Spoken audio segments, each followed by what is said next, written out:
Hello, welcome to my channel. I'm Tiffany, a retired librarian turned homeschool mom. And in this video, I'm going to be looking at the Village Blacksmith. The words in this book are by Henry Wadsworth Longfellow, who is a famous English poet. The illustrations are by G. Brian Karras. If I mispronounce that, I am sorry.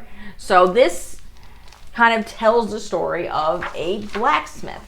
So the artist obviously did a lot of work. It is a giant picture book. It relates this poem. Obviously the poem itself is very, very old. Longfellow is long gone. The illustrations are modern. As you can see, they're modern illustrations using the words of an old poem. I think he was English. He probably was American. Off the top of my head. I love poetry. Longfellow was not. I focus on Robert Frost as my favorite, so this is out of my expertise. But it's a very beautifully illustrated book, and I do, like I said, I do in fact love poetry. So I love how it flows. Religion is mentioned just with him going to church, but again, the time period in which this poem would have been written, this would have been a part of daily life. So, but again, the illustrations are extremely modern. It shows modern children and him making things like gates, and him listening to his daughter sing and remembering that his wife has passed. His daughter sing in the choir, and it talks about how every day he starts a task and then he finishes it, and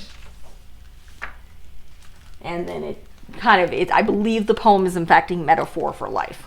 I think is what this is. And then the illustrator mentions that his son is a blacksmith, and blacksmithery actually hasn't changed all that much, if at all. Yeah, he mentions like tongs, forges, bellows, hammers, anvils, water for quenching, different tools. Yeah, basically similar to glass blowing, which is something else I'm covering this month. Blacksmithery has not changed in hundreds of years. So this is a really cute book.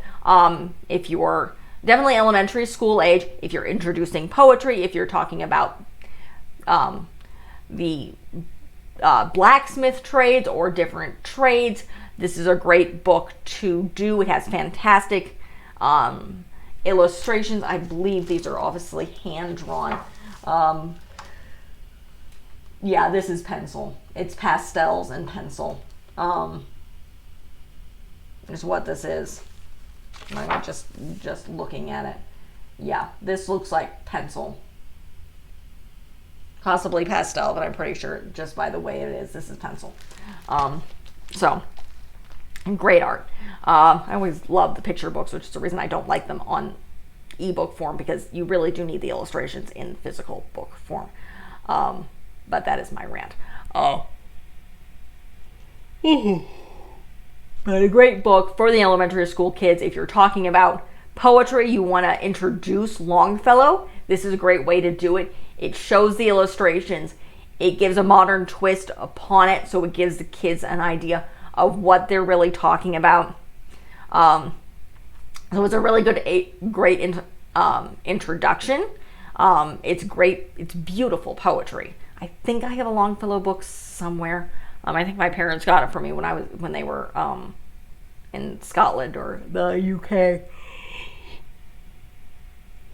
On one of their 2 vacations, where they went to both Wales, once, and then they went to Scotland before that. So the few times my parents have been outside of the country.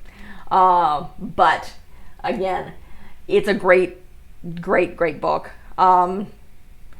Again, wonderful illustrations. Really, if you're interested in starting poetry, if you're looking at blacksmithery, which again has not changed in like ever. It's like since they started forging metal and making things out of metal, the tools have pretty much stayed the same ever since then. Forges are still forges. So, great book. Not that long, beautiful poetry. Again, fantastic pencil drawings by this wonderful artist. So, that's the end of this review, at least for the book. If you'd like to see, always like and subscribe. Leave a positive comment if you have one. I am covering these kind of interesting trades this January, just for the sake of it. I'm covering Black History Month next month. I'm doing Women's History Month in March. I have covered Irish History Month in the past, so you can check out those if you're interested in that topic. I'm covering the Titanic in April because I want to. I have an interest, so I'm covering the Titanic. I'm covering Asian history, specifically focusing on Angel Island, in May. I'm covering the Eastern immigration, focusing on Ellis Island, in June. In July, I'm doing women inventors. In August, I'm doing food. In September, I'm doing a deep dive into Beauty and the Beast. I have done this with Cinderella. You can check out that playlist where I looked at both tales. I looked at some of the different children's books based on that story. I've looked at Disney. I'm doing the same thing with Beauty and the Beast. I, in fact, own both the live action and the animation recently. This is being filmed in August. My daughter's birthday is in July. She likes the live action. She thinks the Beast is scary. This makes her happy. She's 4. 4-year-olds are interesting little creatures. And I love my daughter.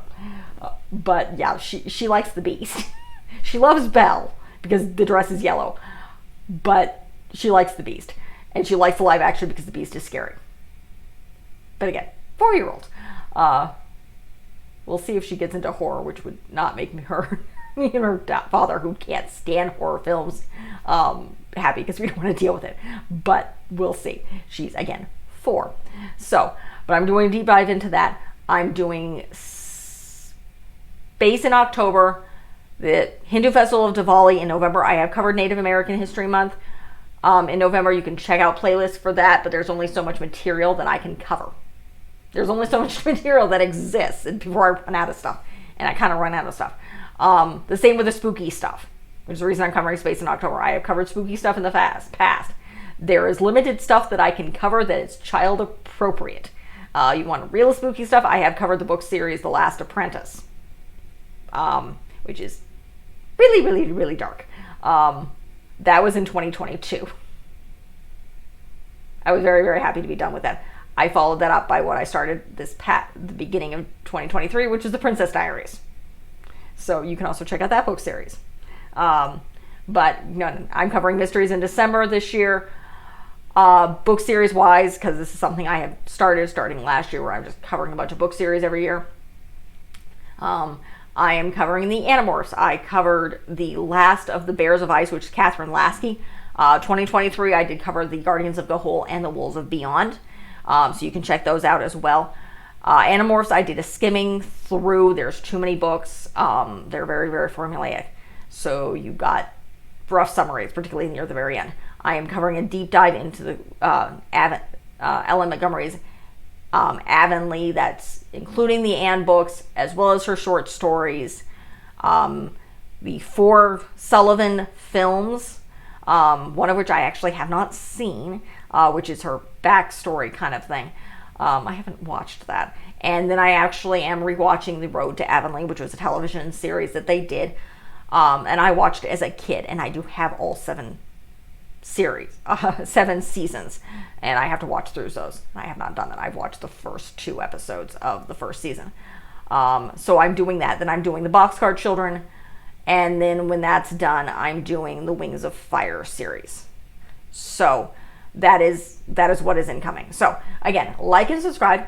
Check out what I've got. I have a good catalog of videos already in the past, and leave a positive comment if you have one. Thank you.